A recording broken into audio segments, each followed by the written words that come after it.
Good morning. Welcome to beautiful Vietnam. Pretty nice, isn't it? So one of the things I want to talk about today is, what makes a great teacher great? 'Cause over the past couple of months, I've been fortunate enough to be invited to present and help train teachers and educators, all over Asia and all over Europe. And I've seen everything. I've seen everything from, teachers, people getting up at 7:30 in the morning, going all day, asking amazing questions right until 1 a.m. and finishing with a ton of energy. And I've seen teachers turning up an hour late and 11 o'clock in the morning saying, "Oh, I'm too tired, I don't need to work now." I've seen students who've been inspired by their teachers, who credit their teachers for transforming and completely changing their lives. And I've seen teachers, when I ask them a question, they say, "Oh, I have stomachache." I'm like, "What?" And you ask the person behind them and they say, "I have stomachache too." And I'm like, "Dude, seriously, you're 6 years old? These are teachers." And what makes the difference between these two types of teachers? Sometimes it's easy to make generalizations. One of the things I said in my blog the other day was that I'm not going to do training for government school teachers anymore. Because, in general, you can look at it, but you still find really great government school teachers and really bad ones. And in the private sector too, really bad ones, really good ones.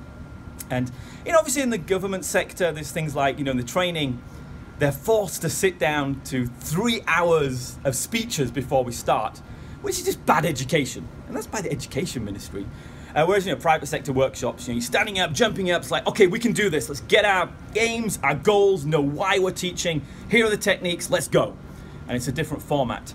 But still, you get both. You get great teachers in both camps. And, what is it? What is it that makes a difference? Is it money? Is it financials? Well, no, because, even here in Vietnam, you get some of the poorest teachers doing amazing things.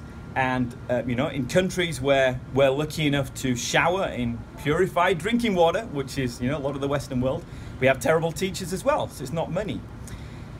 The one thing, is it students? Well, no, it's not the students, because invariably the student is a reflection of the teacher. And, whatever teacher you put into a classroom, the students will invariably change to match the teacher. They become a reflection of that. That's just natural human behavior.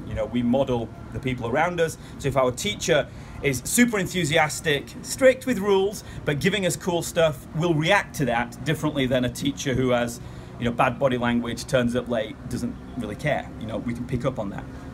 So, what is it?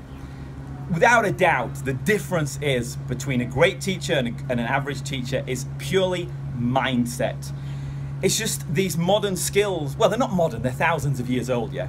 It's the skills of knowing what to think in your brain and how to think about stuff and your attitude to it. So if you go in there saying, "I'm lazy," which I've had teachers saying this, and I've had government ministers saying it about, government people saying it about teachers as well, saying, "Oh, they're lazy." And if they think they're lazy, you become lazy. That's how our brains work. If you think, "Wow, I don't know this, I want to learn it," bang, you learn it because that's what your mindset is. Similarly, if you say, "I already know this, yeah, Richie, you're telling me this now, I know it," then you're just going to keep going down and down. It's a case of always saying, right, I know where I am now, grateful for it, and let's move forward, and let's keep going and keep going and keep going. And it's this crushing it, it's this attitude of, let's put the work in and get really good. In the government school workshops last week, we had everyone saying, they were even putting down their own culture. They were saying, "Oh yeah, in Vietnam, everyone's late. In Vietnam, we have to have 2 hours to sleep at lunchtime." And then yesterday, everyone's there, bang, 9 o'clock, boom, on the dot starting. An hour lunch, bang, no problem, straight back to learning. So you don't put your culture down, It's in whichever country you're in. It's purely down to yourselves. And, and it could be good, because some people can say it's good that if you only work a couple of hours a day, or you don't have to put this work in. I'm telling you all, hustling and really going for it and putting the hours in and working hard working smart is good. Some people say that's bad. They say, no, we should have 2 hours a day working, that's all we need. And fair enough, if you're in a rich country that's not developing, or if you don't have bills to pay or family to feed, fair enough, you might be able to get away with that. But for the rest of us, especially in a developing place, or if we have bills to pay or students to inspire, I think we still have to get this attitude in there of constantly learning ourselves and constantly going in there with an attitude of like, let's get this done. Come on, kids, adults, whoever it is, we're going to do amazing things together. I'm going to be the best teacher possible. I want you guys to be on my team, and let's move forward and keep that going. And it starts with the basics, and it starts with always learning. I was at the workshop yesterday and people were saying, well, don't you already know this? And I'm like, yeah, but I want to review it. I want to get a different perspective and learn new things. When I was in Arizona at a conference in April, when I was flying over, I was sat on the plane. So arms aching here, I just change camera. I was sat on the plane. The guy next to me was the world karate champion. He's also he's a lawyer. He does business for lawyers. He's got a huge successful company and a teaching company. And I was saying to him, so why are you joining on this day? It's like day one, the beginning. And he's like, well, I always join in the basics and I review the basics every day, because just like in karate, you do the kata that you start off every day and you work through. With teaching, it's the same. You go through the basics, you learn from different teachers, you keep learning the mindset and the skills, because you always learn something new.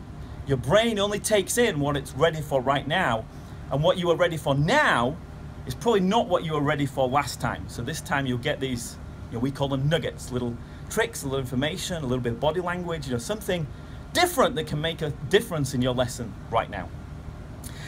So that's what I want to say to you guys is, it's all about this attitude of teachers that we're always learning ourselves, that we're reviewing the basics and pushing forward.